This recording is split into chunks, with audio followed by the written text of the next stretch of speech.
Okay, the reading for this week is the next part in our series on Chinese civilization and culture and philosophy. And we've already done the other, well, there's several famous passages or famous episodes from the Mengzi or the Mencius. The one we've already done is the one about human nature being intrinsically good, and that goodness sort of springing from within the human, not from without, but it's there from the beginning. We just have to cultivate it, as evidenced by the episode where anyone who sees a child about to fall in a well will necessarily feel sympathy and try to help the child, even without any expectation of reward or external effect or consequence. And in this worksheet for this week, we will be reading another famous episode from the Mengzi or the Mencius, namely where Mencius, Mengzi, says that if a ruler is bad, the people have the right to, or the duty really, to overthrow that ruler. So the right to rebel, okay, is affirmed here in this section from the Mengzi. So again, Mengzi or Mencius, as his name was Latinized when the Jesuits first encountered him. Mengzi was a particularly powerful advocate for the thought of Confucius, living in the 4th century BC, so in the Warring States period, the last sort of major era of the very long century-spanning Zhou dynasty. Mencius too, 100 years after Confucius, Mencius, Mengzi, too, was concerned about the contradiction between the ideal of a peaceful, united, hierarchical feudal kingdom and the reality of nearly constant warfare between de facto independent feudal states in which the large and powerful preyed upon and absorbed the smaller, weaker states. So as I mentioned in the other video, at the end, the Qing clan or state eventually swallowed up all of the other competing 8 or 9 states and unified China under the Qing dynasty in the 3rd century BC. This is just before that period, that short-lived Qing dynasty period. Like Confucius, Mencius offered his services to feudal lords. Also like Confucius, Mencius had a more successful career as a teacher than as an official. Okay, so he's not, both Mencius and Confucius were not very successful as bureaucrats, as officials. Nobody would hire them. They were kind of in the clouds philosophers that that made a name for themselves as philosophers and teachers rather than bureaucrats. Okay. Again, these excerpts are taken from William Theodore de Barry and Irene Bloom's Sources of Chinese Tradition, Volume 1, Columbia, 1999. Okay. And as always, the worksheet that was compiled by somebody at Columbia University that we're using in this class. Worksheet includes an abridged version of the text and a longer version. I will be reading the longer version here. Before I get to that, I will read the study questions, and we'll discuss these questions in depth in class. Question number 1. How does Mencius justify a minister reproving or even overthrowing a king? So what is his justification for this right that he affirms, the right to rebel, the right to overthrow an unjust ruler? What are discuss his justifications or his criteria for overthrowing a king? Question 2. By what process does Mencius imagine a king being removed? So what are the processes by which a king can be removed? Does violence play a role? Is violence justified in his view? Question 3. How do you think this kind of thinking would be received by later emperors in China? Okay.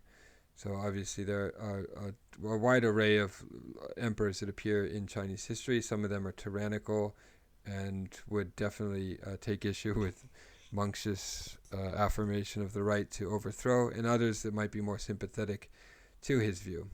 Discuss.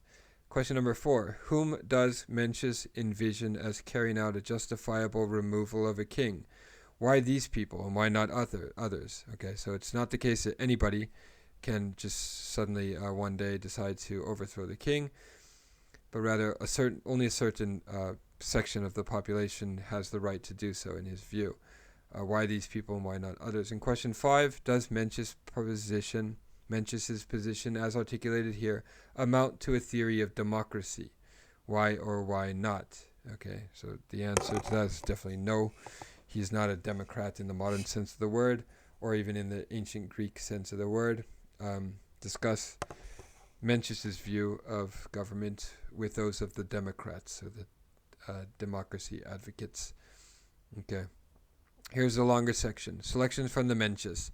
On the duty of ministers to reprove a ruler. So it's not just the right, it's the duty to reprove a ruler when he steps out of line and begins to betray the multitude. Section 1b, passage 6. And I'll henceforth read these just as 1b and then the number. Mencius said to King Yuan of Qi, suppose that one of the king's subjects entrusted his wife and children to his friend and journeyed to Chu, the state of Chu.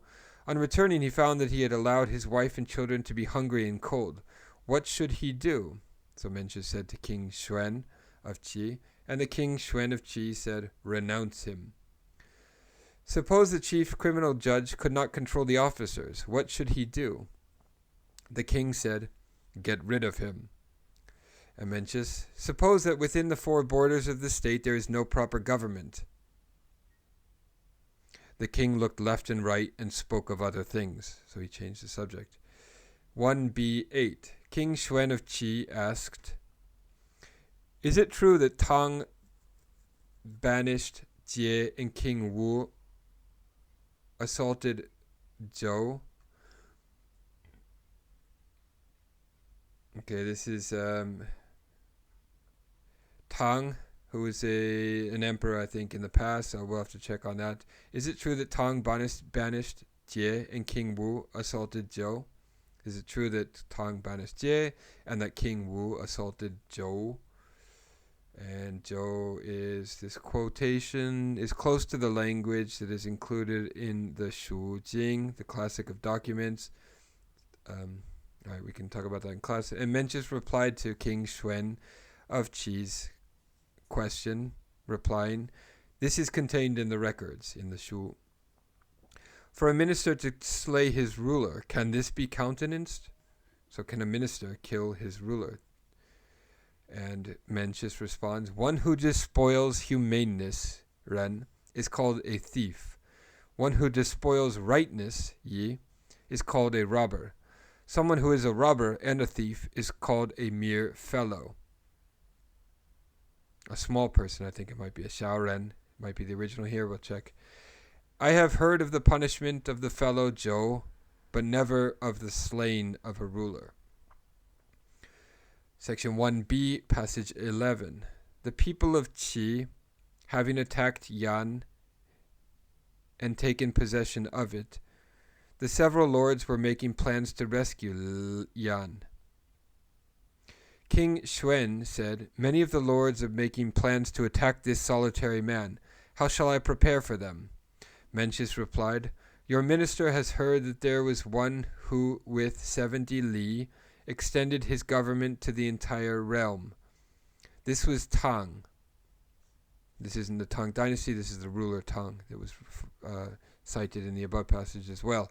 I have not heard of one with 1,000 leagues who feared others.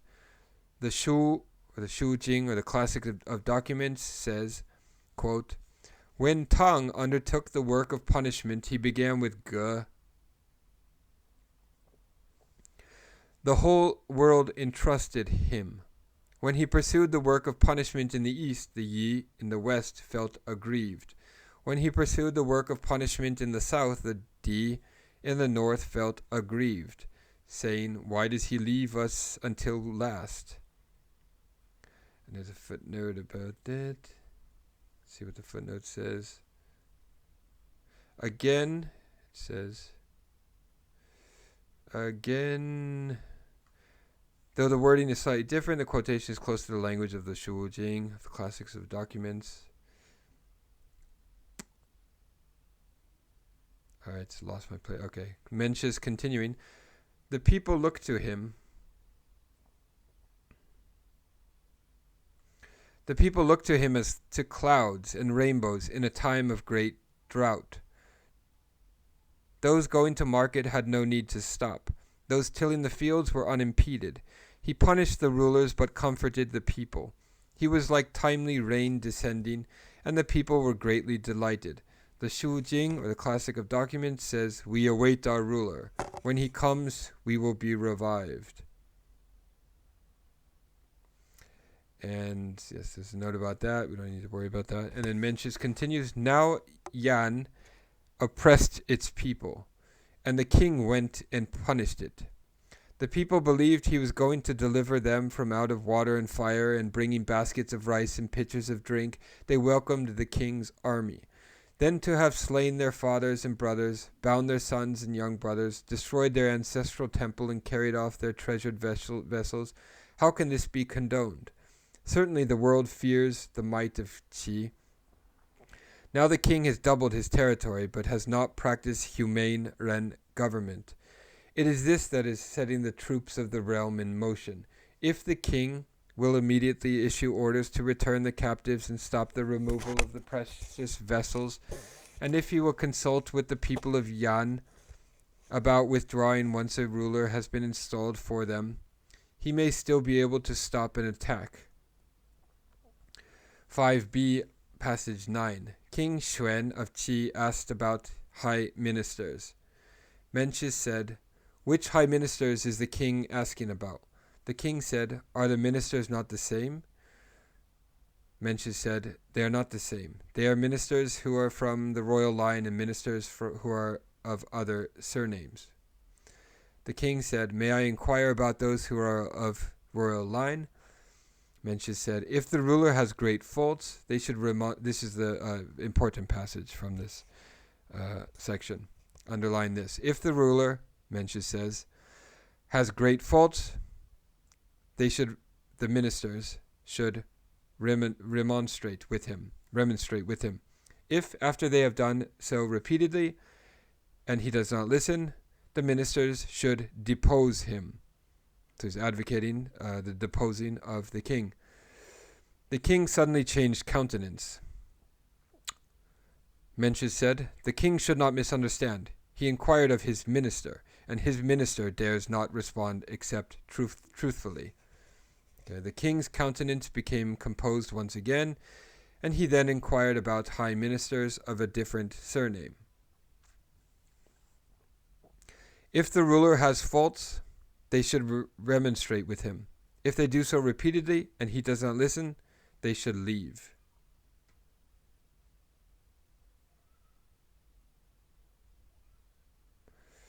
All right, that's the end of this this section, these several sections from the Meng Zi that have to do with the ministers, or the people's rights and duty, the ministers more specifically, to overthrow a king when the king is not fulfilling his responsibilities to the multitude. That is all for now. We'll discuss more in class. Goodbye.